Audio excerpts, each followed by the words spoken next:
தீபம் விளக்கேற்றும் எண்ணெய் ஒரு தெய்வீக அனுபவம். சார், கேப் ஆட்டோ பைக்குன்னா ரெட் டாக்ஸி மட்டும்தான். ஈரோடு மாவட்டத்திலே அந்த இறைவன் எழுந்தருளக்கூடிய சென்னிமலை எல்லாருடைய இதயத்திற்கும் மிகவும் நெருக்கமான தலமாக இருக்கு. சிறகிரி வேலவர் சீக்கிரம் வருக. அப்ப சிறகிரி வேலவர்னா யாரு? சென்னிமலை முருகப்பெருமான். ஏன் பாலதேவராய சுவாமிகள் சென்னிமலை முருகனை வான்னு கூப்பிடுறாரு? முருகப்பெருமானுடைய தலங்களோட சேர்ந்து சித்தர்களும் சேர்ந்திருப்பாங்க. ஆமா, பழனியில எப்படி போகர், அதை போல சென்னிமலையில பின்னாக்கு சித்தர் அப்படின்னு ஒருத்தர் இருக்கார்.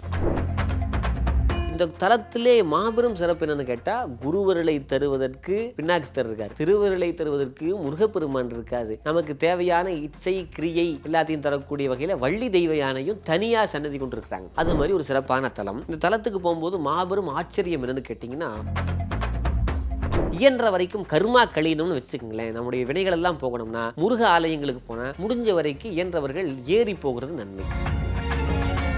கோஷ்டத்துல நவகிரகங்கள் இருக்கு. நவகிரகங்களுக்கு நாயகர்களாக முருகப்பெருமான் அங்க நாயகராக இருக்காரு. செவ்வாய்க்குரிய ஆதிக்கம் பெற்ற மாபெரும் தலைவனாக சென்னிமலை முருகப்பெருமான் இருக்காரு. அதையும் தாண்டி அங்க பின்னாக்கு சித்தர் தவம் செய்த ஒரு பாதாள குகை இருக்கு. அந்த பாதாள குகைக்குள் இன்னும் அவர் இருப்பதாக நம்பப்படுகிறது. அந்த பாதாளத்திலிருந்து பழனிக்கு செல்வதற்கு ஒரு பாதாள பாதை இருக்குன்னு கூட தயவு கூர்ந்து வேல் பூஜை செய்கிறவர்கள் எலுமிச்சம்பழத்தை அறுத்து வைக்கணும், அதுக்கு காவு கொடுக்கணும், பரிகாரம் செய்யணும் அப்படின்னு கிடையாது. பூஜை செய்யணும். முடிஞ்சா அபிஷேகம் பண்ணுங்க. அபிஷேகம் பண்ணி முருகப்பெருமானுக்கு உகந்த மலர்களை சூட்டலாம்.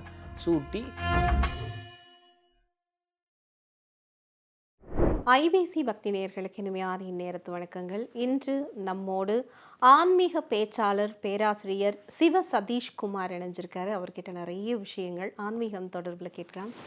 வணக்கம். சென்னிமலை முருகன் திருத்தலங்கள் எல்லாமே பலருக்கும் விசேஷமானது ஒன்று. இந்த சென்னிமலை முருகன் திருத்தலம், இதனுடைய பெயர் காரணம் என்னங்க சார்? சென்னினா தலை, தலைமலை தான் சென்னிமலை. சிறகிரி, சிறகிரிங்கிற வார்த்தை நீங்க எங்க கேட்டிருக்கலாம் அப்படின்னா, கந்தர் சஷ்டி கவசத்துல கேட்டிருக்கலாம். சிறகிரி வேலவர் சீக்கிரம் வருக. அப்போ சிறகிரி வேலவர்னா யாரு? சென்னிமலை முருகப்பெருமான். ஏன் பாலதேவராய சுவாமிகள் சென்னிமலை முருகனை வான்னு கூப்பிடுறாரு அப்படின்னு கேட்டா, முருகனடி சீக்கிரம் வருக அப்படின்னு ஏன் சொல்றாருன்னு கேட்டா, முருகப்பெருமான் ஆலயங்கள் எத்தனையோ இருக்கிற போது பாலதேவராய சுவாமிகள் ஏன் சென்னிமலை முருகனை சிறகிரி முருகனை சீக்கிரமா வான்னு கூப்பிட்டாருன்னு கேட்டா, அந்த தலத்துல தான் பாலதேவராய சுவாமிகள் கந்தர் சஷ்டி கவசத்தை இயற்றினார்கள். அதனால தான் சிறகிரி வேறவர் சீக்கிரம் வருக. ஏன்னா மற்ற கடவுளில் கொஞ்சம் லேட்டாக தான் வருவாங்க. முருகப்பெருமான் அப்படி இல்லை. ஆடும் மயிலில் ஏறி அமரர்கள் சூழ வலம் வரும் இளையோனே சூத மிகவளர் சோலை மருவு சுவாமிமலை தலையில் உறைவோனேன்னு திருப்புகள். வேகமாக காரணமதாக புவி மீது காலன் அணுகாது செய்து கதிகான நாரணனும் வேதன் முன்பு அறியாத ஞான நடமே புரிந்து வர வேண்டும். முருகப்பெருமான் டான்ஸ் ஆடிட்டே வந்துடுவாராம். அப்போ சிறகிரி வேலவர் பாலதேவராய சுவாமிகளுக்கு அருள் செய்த காரணத்தால் முருகப்பெருமானே நீ சீக்கிரம் வர வேண்டும் அப்படின்னு அழைக்கிறார். சென்னிமலையில் எவ்வளவோ சிறப்புகள் இருக்குது. நீங்கள் முருகப்பெருமானுடைய ஆலயங்களில் என்ன சிறப்புன்னு கேட்டிங்கன்னா, முருகப்பெருமானுடைய தலங்களோட சேர்ந்து சித்தர்களும் சேர்ந்திருப்பாங்க. ஆமாம், பழனியில் எப்படி போகர், அதை போல சென்னிமலையில் பின்னாக்கு சித்தர் அப்படின்னு ஒருத்தர் இருக்கார். அவர் யாருன்னு கேட்டால், மருதமலையில் ஒரு சித்தர் இருக்கார் பார்த்தீங்களா, பாம்பாட்டி சித்தர் வசித்த மலைன்னு. அந்த பாம்பாட்டி சித்தருடைய சீடர் தான் பின்னாக்கு சித்தர் அப்படின்னு சொல்கிறாங்க. இந்த தலத்திலே மாபெரும் சிறப்பு என்னன்னு கேட்டால், குருவருளை தருவதற்கு இவர் இருக்கார். யார்? பின்னாக்கு சித்தர் இருக்கார். திருவருளை தருவதற்கு முருகப்பெருமான் இருக்காது. நமக்கு தேவையான இச்சை கிரியை எல்லாத்தையும் தரக்கூடிய வகையில் வள்ளி தெய்வ யானையும் தனியாக சன்னதி கொண்டு இருக்கிறாங்க. அது மாதிரி ஒரு சிறப்பான தலம். இந்த தலத்துக்கு போகும்போது மாபெரும் ஆச்சரியம் என்னன்னு கேட்டிங்கன்னா, 1320 படிக்கட்டுகள் இருக்குது. நம்மளே ஏறி போகிறதுக்கு எவ்வளோ கஷ்டப்படுவோம். இயன்ற வரைக்கும் கர்மா கழியணும்னு வச்சுக்கோங்களேன். நம்முடைய வினைகள் எல்லாம் போகணும்னா முருக ஆலயங்களுக்கு போனால் முடிஞ்ச வரைக்கும் இயன்றவர்கள் ஏறி போகிறது நன்மை. அப்படி வயசாயிருச்சு அதெல்லாம் கணக்கே இல்லை. நம்ம பார்த்து சொல்கிறதான் நம்ம காரணங்கள் சொல்லிக்கலாம். சோமி சுந்தரம் ஐயா கேள்விப்பட்டிருக்கீங்களா? பெரிய முருகனடியார், பெரிய ஆலமரவங்க. அவங்க அண்மையில் சொன்னாங்க, ஒரு முறை பழனிக்கு நான் போனால் ஏறி தான் போய் கும்பிடுவேன் அப்படின்னாரு. அவன் காலை கொடுத்துருக்கான்ல, அவன் படி ஏறி தானே கொடுத்துருக்கான். அப்போ நீ என்ன பண்ணுற, அந்த கால் வலிக்குது அப்படின்னு சொல்லிட்டு நீங்கள் வேறு வழியாக போகும்போது அந்த காலினுடைய தன்மை இன்னும் குறைப்பான்ல. முருகன்கிட்ட நான் விண்ணப்பம் வச்ச முருகான நடந்து தான் வருவேன்னு சொன்னால் வலிமையை முருகன் தானே கொடுப்பான் அப்படின்னு. இந்த சென்னிமலைக்கும் 1320 படிக்கட்டுக்கு என்ன சம்பந்தம்னு கேட்டிங்கன்னா, நம்ம கூட ஏறி போகிற கஷ்டப்படுவோம். தினம்தோறும் முருகப்பெருமானுடைய அபிஷேகத்துக்குன்னு சொல்லி 2 மாடுக கீழே இருந்து மேலே ஏறுது படிக்கட்டு வழியாக. எதுக்கு ஏறுது? அபிஷேகத்திற்கான திருமஞ்சன தண்ணியை முதுகுல சுமந்துட்டு ஏறுது. அதுக்கு முருகப்பெருமானுடைய பேர் தான் வச்சுருக்காங்க. ஒரு 5-6 காளைகள் இருக்குது. அதில் சிறந்த ஒவ்வொரு நாளைக்கும் அந்த சுழற்சி முறையில் அந்த காளைகள் ஏற்றிட்டு போகிறேன். நான் கண்ணார பார்த்தேன். அந்த அபிஷேக தீர்த்தத்தை தான் முருகப்பெருமானுக்கு அபிஷேகம் பண்ணுறாங்க. ஒன்று, மாட்டுக்கும் கூட ஒரு வாய்ப்பு தரக்கூடிய மாபெரும் தலமாக மாலோன் முருகன் மன்றாடி மைந்தன் வானவர்க்கு மேலான தெய்வன் இருக்கக்கூடிய தலம் சென்னிமலை. இப்போ ஒரு கோயிலுக்கு போகிறீங்க, அந்த கோயிலில் சென்டரில் மூலஸ்தானத்தில் சுவாமி இருப்பார். சுற்றி வருகிற அந்த இடங்களில் பார்த்தீங்கன்னா சில தெய்வங்கள் இருக்கும். தெற்கு பார்த்து தட்சிணாமூர்த்தி, மேற்கு பார்த்து லிங்கோத்பவர், வடக்கு பார்த்து துர்க்கை அப்படி இருப்பாங்க. ஆனால் இந்த தலத்தில் என்னென்னு கேட்டிங்கன்னா அதுக்கு பேர் கோஷ்டம்னு பேர். கோஷ்டத்தில் நவகிரகங்கள் இருக்குது. நவகிரகங்களுக்கு நாயகர்களாக முருகப்பெருமான் அங்கே நாயகராக இருக்கார். செவ்வாய்க்குரிய ஆதிக்கம் பெற்ற மாபெரும் தலைவனாக சென்னிமலை முருகப்பெருமான் இருக்கார்.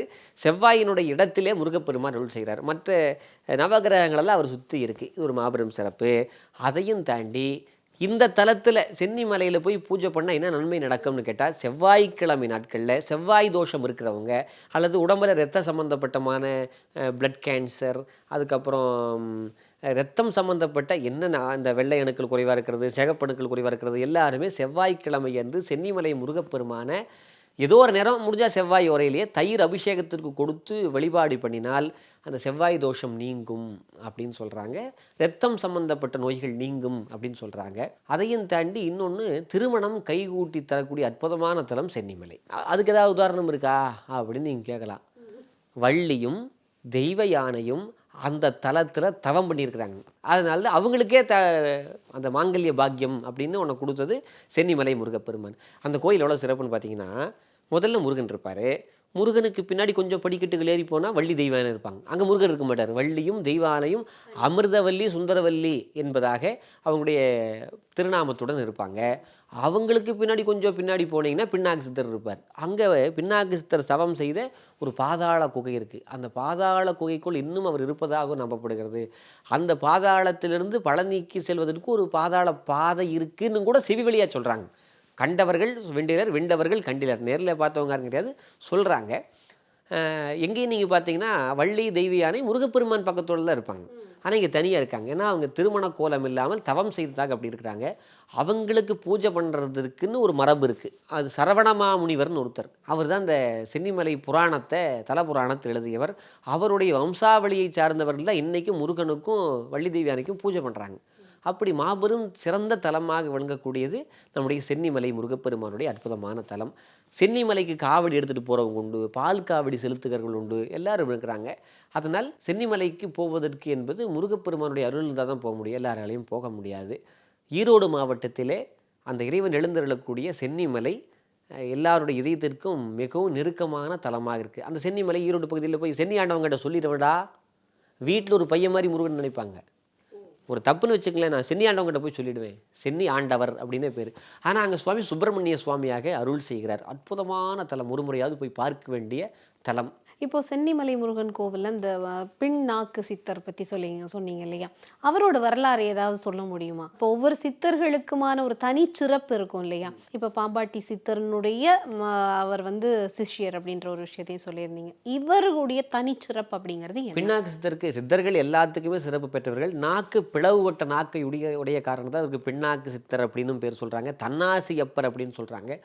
உடல் நோயை, உள்ள நோயை எல்லாத்தையும் போக்கக்கூடியவராக அவர் இருக்கார். அதையும் தாண்டி பசுமாடுகள் இதுங்கெல்லாம் இருக்குது பார்த்தீங்களா, அதுக்கு ஏதாவது நோய் வந்தால் இவரை வழிபட்டால் நன்மை நடக்கும்னு சொல்கிறாங்க. பின்னாக்கு சித்தரை நம்ம வழிபாடு பண்ணால் எல்லா நன்மைகளும் கிடைக்கும். குருவருள், திருவருள், இச்சை, கிரியை, ஞானம் எல்லாத்தையும் தரக்கூடிய தலமாக இந்த சென்னிமலை இருக்குது. இன்னொரு முக்கியமான விஷயத்தை நான் சொல்ல மறந்துட்டேன். சென்னிமலையில் முருகப்பெருமான் சென்டரில் இருப்பார். வலது பக்கம் யார் இருப்பாங்கன்னு கேட்டால், மார்க்கண்டேய ரிஷி பூஜை பண்ண மார்க்கண்டேய ஈஸ்வரராக ஒரு சிவபெருமான் இருக்கார் வலது பக்கம். இடப்பக்கம் காசி விஸ்வநாதர் இருக்கார். மார்க்கண்டேயர்னா என்றும் 16, வாழ்க்கை இளமை எல்லாத்தையும் தருகிற கடவுளாகவும் முருகப்பெருமான் இருக்கார். வாழ்வை முடித்ததற்கப்புறம் பரசௌபாகியம் என்கின்ற தன்மையை, வீடு பேற்றை தரக்கூடிய வகையில் காசி விஸ்வநாதரும் இருக்கார். அப்போ பர சௌபாகியத்தை தருவதற்காக அங்கே தலம் இருப்பதாக நம்ம பார்க்குறோம். அங்கே மார்க்கண்டேய ரிஷி பூஜை பண்ணதாக நம்பப்படுகிறது. அதே போல் காசி விஸ்வநாத பெருமான் இருக்கிற காரணத்தால் காசிக்கு போக முடியாதவர்கள் அங்கே வழிபாடு செஞ்சு கூட நம்முடைய காசிக்கு போக வேண்டும் என்கின்ற ஆசையை அங்கே தீர்த்து கொள்ளலாம். அப்பேற்பட்ட தலம் நம்முடைய சென்னிமலை முருகப்பெருமானுடைய திருத்தலம்.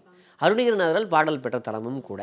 முருகனுடைய திருத்தலங்கள் எல்லாவற்றிலையும் வந்து இருக்கக்கூடிய ஒரு வணங்கக்கூடிய ஒரு பொருள் அல்லது வணங்கக்கூடிய ஒரு சக்தி நிறைந்த ஒரு ஆயுதம் அப்படின்னு சொன்னா அது வந்து திருக்கையில் இருக்கிற வேல். அங்க அந்த வேலுக்கு ஏதாவது விசேஷங்கள் இருக்கா? முருகப்பெருமானுக்கு எந்த ஒரு முருகனாக இருந்தாலும் வேல் சாத்தாமல் இருப்பதில் பழனி தண்டாயுதபாணி சுவாமிக்கும் கூட வேல் சாத்துகிறார்கள். அபிஷேகத்தின் போது தங்க வேல் சாத்துக்கிறதையும் கூட அடியன் கண்ணுற்றிருக்கிறேன். அங்க முருகப்பெருமானுக்கு வேல் சாத்துகிறார்கள். வேல் என்பது ஒரு ஆயுதம்னு நினைக்கக்கூடாது.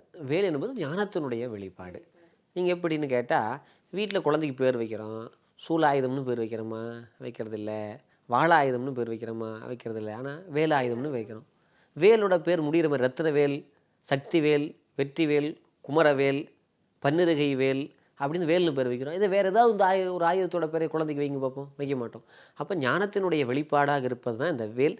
வேல் வந்து சென்னிமலை மட்டுமல்ல, எல்லா தலங்களிலும் முருகப்பெருமானுக்கு சாத்துறாங்க. எப்படின்னு கேட்டால், வேல் இருக்குது பார்த்தீங்களா, வேல் பூஜையை பொறுத்தளவில் வேலன் இல்லாமலும் வேலை வழிபடலாம், வேல் இல்லாமல் வேலை வழிபடக்கூடாது. வீட்டில் ஒரு விக்கிரகம் வச்சிருந்தாலும் கூட அங்கே வேல் சாத்தி வைக்கணும் அப்படின்னு சொல்கிறாங்க. வேல் என்பது அஸ்திரம் அல்ல, ஆயுதம் அல்ல, அது ஞானத்தினுடைய வெளிப்பாடு. அதனால் அது செவ்வருமானும் அம்பாளும் தந்திருக்கிற ஒரு சக்தி ஆயுதம், சக்தியினுடைய குறியீடு என்கின்ற காரணத்தால் முருகப்பெருமானுக்கு வேல் சாத்தி வழிபாடு செய்வது தான் ரொம்ப முக்கியமான ஒன்று. கண்டிப்பாங்க சார். இப்போது நம்ம சாதாரணமாகவே வந்து இந்த வேல் வழிபாடு அப்படின்ற ஒரு விஷயத்தை எடுத்துக்கிட்டோம் அப்படின்னா, எந்த ஆயுதமாக இருந்தாலும் நம்ம வழிபாடு செய்கிறப்போ அந்த ஆயுதத்துக்கான சில பரிகாரங்கள் செய்து தான் வழிபாடு செய்யணும் அப்படின்றதெல்லாம் சொல்கிறாங்க. குறிப்பாக வந்து ஐயனாரை வழிபடுபவர்கள் கூட வந்து ஐயனார் அந்த கத்தியில் வந்து ஒரு எலுமிச்சம்பழத்தை வச்சு தான் வழிபடுவாங்க. சூலம் அப்படின்போது அப்படி தான். அதே போல் வேல்ன்றீங்க, நீங்கள் அது ஆயுதம் இல்லைன்னு சொல்லிட்டீங்க. அப்போ வேல் ஒரு ஞானத்தின் ஒரு வடிவம் அப்படின்னு சொல்கிறீங்க. அப்போ வேலை வீட்டில் வச்சு வழிபடும் போதும் இந்த மாதிரியாக நம்ம ஏதாவது பரிகாரங்கள் செய்து வழங்கணுமா? ஏன்னா கொஞ்சம் பயமும் இருக்கு இல்லையா சார்? ஆயுதம் வீட்டில் குடும்பத்தையே சில நேரத்தில் ஏதாவது பிரச்சனைகளுக்குள்ள சிக்கல்களுக்குள்ள உள்ளாக்கிறோம் அப்படின்ற சில வீடியோக்களெல்லாம் நம்ம பார்க்கிறோம். அப்போ இந்த வேல் வழிபாடு அப்படின்பது வீட்டில் இந்த மாதிரி சில பரிகாரங்களோட செய்யணுமா, அல்லது நாம் எப்போதும் கடவுள் போல நம்ம வழிபடலாம்? இந்து மதத்தை பொறுத்தளவில் பரிகாரம் அப்படிங்கிற கான்செப்டே கிடையாது.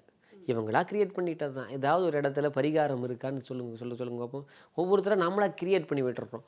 அதில் முருகப்பெருமானுடைய வேலாயுத வழிபாடு அப்படிங்கிற போது கண்டிப்பாக பரிகாரங்கள் கிடையாது. உண்மையாக வழிபாடு மட்டும்தானே தவிர என்ன பரிகாரம் தேவைப்பட வேண்டியிருக்கு. நான் கூட சில பேர் பேசுகிறத கேட்குறது உண்டு. வேலை தனியாக வச்சுக்கக்கூடாது, தனியாக வைக்க அதெல்லாம் வேண்டாம், வேலை வச்சுக்கவே கூடாது, வேலை வச்சா கண்டிப்பாக ராஜகனியாக இருக்கக்கூடிய எலுமிச்சம்பழத்தை காவு கொடுக்கணும். காவு வாங்குறக்க முருகப்பெருமன் வந்தார், தன்னை எதிர்த்துன்னு சூரபத்மனே போடான்னு போயிட்டார். அவர் எப்போதும் அழிக்கக்கூடிய கடவுள் அல்ல, வேண்டுவதை அழிக்கக்கூடிய கடவுள். அதனால் வேலாயுதத்தை வழிபாடு செய்யணும் அப்படின்னு சொன்னால், வேல் என்பது ஆயுதம் இல்லை, அது ஞானத்தினுடைய வெளிப்பாடு அப்படிங்கிற காரணத்தால். இன்னொன்று கூட சொல்லணும்னா, அது ஞான எழுதுகோல். முருகப்பெருமான் அருணகிரிநாதருக்கு நாக்கில் வேலை வச்சு தான் ஓமனு பிரணவமந்திரத்தை எழுதினார். அப்படிங்கும்போது ஞானத்தினுடைய வெளிப்பாடு. அதனால் தயவு கூர்ந்து வேல் பூஜை செய்கிறவர்கள் எலுமிச்சம்பழத்தை அறுத்து வைக்கணும், அதுக்கு காவு கொடுக்கணும், பரிகாரம் செய்யணும் அப்படின்னு கிடையாது. பூஜை செய்யணும், அவ்வளோதான். முடிஞ்சால் அபிஷேகம் பண்ணுங்க, அபிஷேகம் பண்ணி முருகப்பெருமானுக்கு உகந்த மலர்களை சூட்டலாம். சூட்டி அதெல்லாத்தையும் விட மிகவும் முக்கியமான நம்முடைய மனம் என்கின்ற மலரை அவருடைய பாதத்தில் நம்ம சமர்ப்பிக்கணும். அப்படி சமர்ப்பித்தோம்னு சொன்னால் வேல் வழிபாடு தாராளமாக செய்யலாம், எல்லாரும் வச்சுக்கலாம். எனக்கு கூட பல ஃபோன்ஸ் வருது, கேட்குறாங்க, சார் நான் அசைவம் சாப்பிட்றமே, என்ன பண்ணுறது? அசைவத்திலிருந்து விலகணும் அப்படிங்கிறது தான் விதி. இயலவில்லை, நாவுக்கு நாம் அடிமை ஆகிட்டோம். அப்படிங்கிற போது வழிபாடு செய்து தனி அறைகள்லையாவது அதை வச்சுட்டு அப்புறம் நீங்கள் அசைவம் சாப்பிட்லாம். ஆனால் அசைவம் சாப்பிட்டே ஆகணுங்கிற எண்ணம் தவறு, தப்பு தான். அதை நான் படிப்படியாக குறைச்சிக்கிறேன்னு குறைச்சி முருக வழிபாட்டுக்கு வந்தால் ரொம்ப சந்தோஷம்தான். அதனால் வேல் வழிபாடு செய்கிறவர்கள் அசைவம் சாப்பிடுகிறவர்களாக இருந்தாலும் அதை தவிர்த்து கொள்வதற்கு முருகன்கிட்ட வேண்டணும். முருகா அது தப்பு. ஏன் கோழி சாப்பிட்றோம், மீன் சாப்பிட்றோம், ஆடு சாப்பிட்றோம். கோழி முருகப்பெருமானுடைய கொடி, ஆடு முருகப்பெருமானுடைய முதல் வாகனம், மீன் என்பது முருகப்பெருமான் வளர்ந்த சரவண பொய்கையில் வளர்ந்துருக்கிறது. அதனால் இதெல்லாம் மைண்டில் வச்சுக்கிட்டு சாப்பிடலாமா வேண்டாமான்னு நம்ம ஒரு முடிவுக்கு வரணும். அதனால் முருகப்பெருமானுடைய வழிபாட்டை பொறுத்தளவில், வேல் வழிபாட்டை பொறுத்தளவில் அபிஷேகம் பண்ணலாம். அபிஷேகம் பண்ணும்போது என்ன மந்திரம் சொல்லலாம்? நமக்கு சமஸ்கிருத மந்திரம்னா கவலையே வேண்டாம், ஏதோ ஒரு பாடல் சரவணபவங்கிற மந்திரத்தை உச்சரிச்சுக்கிட்டே செய்வது. அதாவது ஒரு பூஜை பண்ணுறோன்னு வச்சுக்கோங்களேன், மனம் லயிக்கணும், மனசு அதுக்கு முருகன் ஒரு குழந்தை மாதிரி பாவிக்கணும், நம்ம வீட்டு பையன் அப்படிங்கிற மாதிரி. சோசுவாமி சுந்தரையா தான் சொன்னார், பழனி முருகனை போய் பார்த்தேன்னு வச்சுக்கோங்களேன், அவனை கட்டி பிடிச்சி முத்தம் கொடுத்துருவேன்னாரு. எப்படிங்கயா அப்படின்னு கேட்டால், மனசு அங்கே போகும்போது நம்ம தான் போக முடியாது, சின்ன குழந்தையா இருக்கிறான் முருகன், வா முருகன் கட்டி அணைச்சி 4 முத்தத்தை கொடுத்துருவேன் அப்படின்னு சொல்லி நம்முடைய சோசுவாமி ஐயா சொன்னார். சோசுவாமி ஐயா மட்டும் முத்தம் கொடுக்குறது இல்லை, தமிழ் புலவர்களையே கடவுள்கிட்ட முத்தம் கேட்பாங்க, எனக்கு முத்தம் கொடுக்க வேண்டும் அப்படின்னு. அதனால அது பிள்ளை தமிழ்லேயே முத்தப்பருவம்னு ஒரு பருவம் இருக்குது. அந்த பருவத்தில் முருகா எனக்கு நீ முத்தம் கொடுக்கணும் அப்படின்னு கேட்பாங்க. மீனாட்சி அம்மை கிட்ட குமரகுருவர் கேட்குறாரு, எனக்கு முத்தம் கொடு. பகழிக்கூத்தர் திருச்செந்தூர் முருகன் கிட்ட முத்தம் கொடுன்னு கேட்குறாரு. ஏன்னா முக்தியை விடவும் ஒருபடி மேலானது முருகன் உதட்டிலிருந்து வரக்கூடிய முத்தம், அதனால முத்தம் கொடுன்னு கேட்குறாங்க. அதனால் முருகப்பெருமானுடைய வழிபாட்டை பொறுத்தளவில் அவனை கடவுள், அவன் ஆண்டவன் அப்படின்னு விலைக்கு வைக்காமல், அவன் நம்ம வீட்டு பையன், அது ஒரு விளையாட்டுக்காரன் அப்படின்னு சொல்லி நம்ம குழந்தையாக பாவிக்கிற போது, குழந்தை வேலாயுதம் தானே அவன் நமக்கு எல்லா வகையான நன்மைகளும் தந்தே தீருவான். நிச்சயமா முருகன் பற்றி பேச பேச அது அப்படி ஊற்றெடுத்துட்டே வரும். அது போல நிறைய விஷயம் இன்னைக்கு பேசியிருந்தோம். குறிப்பாக சென்னிமலை முருகன் திருக்கோவில் பற்றியும் நிறைய விஷயங்களை சொல்லியிருந்தீங்க. இந்த நேரத்துக்கும் நேர்காணலுக்கும் உங்களுக்கும் ரொம்பவே நன்றிங்க. நன்றிங்க. அங்காளம்மா செங்காளம்மா செங்கத்தில் வாழிடும் மாரியம்மா, என் ஆதாரமே நீதானம்மா, என் துன்பத்தை தீர்த்திட வாடியம்மா, அண்டம் முழுவதும் காப்பவளே அன்னபூரணி நீலியம்மா, நன்றி கூறிய நான் தொழுவேன் நாகதேவிய வாடியம்மா. தீபம் விளக்கேற்றும் எண்ணெய், ஒரு தெய்வீக அனுபவம். சார் கேப் ஆட்டோ பைக்குன்னா ரெட் டாக்ஸி மட்டும்தான்.